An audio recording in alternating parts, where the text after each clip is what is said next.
Hi everyone, this is Xandersham and this is part 35 of the World of Warcraft Let's Play. Sorry there haven't been any updates for the past 4 days. I have been extremely tired and haven't had time to do anything. Really, having a car is a curse because everyone is especially just to take people somewhere. It's getting kind of annoying, but I'm fine now, and I'm going to be uploading videos for the next few days because I've had them ready. I've been playing some WoW, and I've managed to get to level 58 in the Blasted Lands. So what are we doing here? We're doing some quests for this other mountain lord that isn't affiliated with the Thorian Brotherhood in order to get him to join our troop to take the pit or the center of Searing Gorge and to kick out the Dark Iron Dwarves from that section. In order to do that, we need to collect some Dark Iron bullets for him. We have to collect some Incendisaur fire gizzards, but that's not for him, it's from some other person. I don't know why she wants fire gizzards. And the other thing is just to kill some of these Dark Iron marksmen because apparently he's under attack, but doesn't seem to be affected that much because they're kind of backing him off. They're not really doing that much, just staying right next to their massive amounts of bullets, and you don't really need to do any much else. Also, a nice little thing that actually comes from this quest that I find is a nice mechanic. Whenever they shoot you with a Dark Iron bullet, you will actually get a quest credit for an additional bullet. It's kind of funny, and you could probably complete the quest just by standing there and just getting whacked for 200 bullets. You probably die unless you're a healing class. But it's kind of funny, and it's a way of doing the quest, though it's not the most optimum way of doing it whatsoever. It's just a funny mechanic that I'm very, very glad that they implemented. The quest we're doing here is we have to set the various Dark Iron towers around the slag pit here in the center. I think it's called the cauldron. Yeah, the various towers around the cauldron.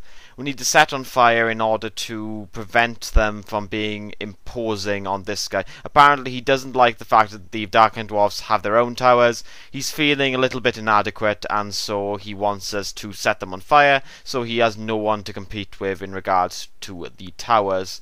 You have to go... This quest is a lot much easier than it used to be, because I remember you had to go a long way around in order to complete this quest before.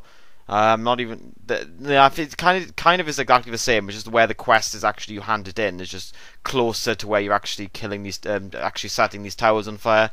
Because I remember a long walk back after doing this quest prior to the cataclysm changing of all the various questing zones. Now after we've completed these quests, we can now hand them back in at this guy's tower thing, Iron Summit. There we go.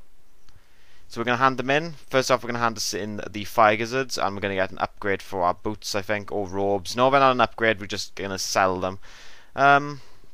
We don't get an upgrade to our gun because we already have a very nice gun, and we level to level 51, which is kind of awesome, and we get an extra talent point and so forth.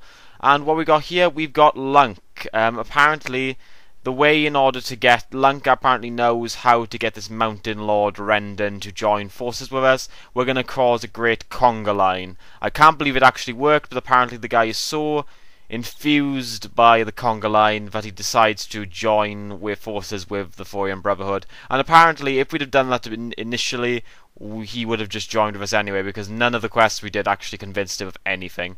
Now what we've got here, after you complete the quest for Mountain Rendon, we go back to the Thorian Brotherhood stronghold, and then we get sent on this flying machine in order to clear out the entrance to the slag pit, so that the Iron Summit dwarfs can get into the middle of this underground half cave dungeon horrible thing. We get given quite a lot of quests here. We get a quest called Slavery is Bad, though that kind of goes without saying, where we have to kill 10 Dark Iron Taskmasters or Slavers. Sweet Horrible Freedom, where we need to either save 12 or kill 3 slave workers. Apparently some of these slaves have got Stockholm Syndrome, which means that they are identified with their captors and they don't really want to leave. Though some people will leave and some won't. They'll violently attack you saying, I love being here, how dare you, I'll never survive on the outside, you'll never take me with you. And then they just try and attack you. The other quest is called Rise Obsidian. It was a quest prior to the Cataclysm. It's a quest regarding a dwarf that has the ability to create golems or control golems or make golems rise from when they were created. I don't know, but he has some like magic ability, and when you actually go and try to find him, he will attack you, and so will the golem. Both are very, very easy to kill. Prior to the cataclysm, the reason you were supposed to kill him was because he held some sort of gem. Apparently, that isn't the obviously that isn't the reason we're killing him this time. Altar of Santara. We touch the Altar of Santara, and unfortunately there's some sort of dying archaeologist right in front of it. As soon as you touch the altar, the guy comes out saying, "How dare you touch my altar," and then proceeds to try and attack us. Then proceeds to say that obsidian will rise and destroy us. Unfortunately, he is kind of crazy and doesn't realize obsidian is a very, very weak mob, though. Yeah, and then we somehow managed to beat him very, very easily. I wonder how that happened. And after you complete those quests, you don't have to go all the way back. You just go further into the slag pit, up this little stairs thing here, walkway up here, and then you can hand the quest in at this person here, the Thorian Brotherhood. We get some upgrades, and then we get a quest where we have to kill them with sleep deprivation, apparently, by stealing all their pillows. Somehow there was a mass amount of mobs there that were very, very weak, so I just used a AoE trap that somehow managed to kill them all very, very easily. I don't know why all those small little mobs are there. To be honest, I was kind of panicking. I was thinking, oh my god, I pulled like 6 mobs at once.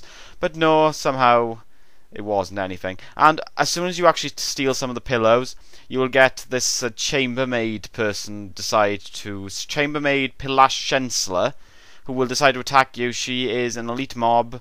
I don't know if she's supposed to be this strong, but she seems to be quite strong for a hunter because she keeps whacking you back and knocking you back and interrupting your casts.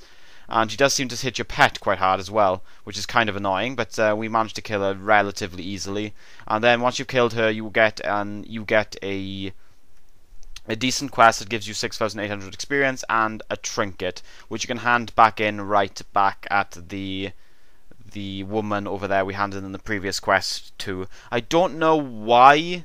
I don't know if that's an actually if you can actually I don't. This is an optional quest. It seems it doesn't seem to be dependent on anything. But I'm wondering how you can actually complete that pillow quest without pulling her, unless she's a random spawn when you actually pick up a pillow.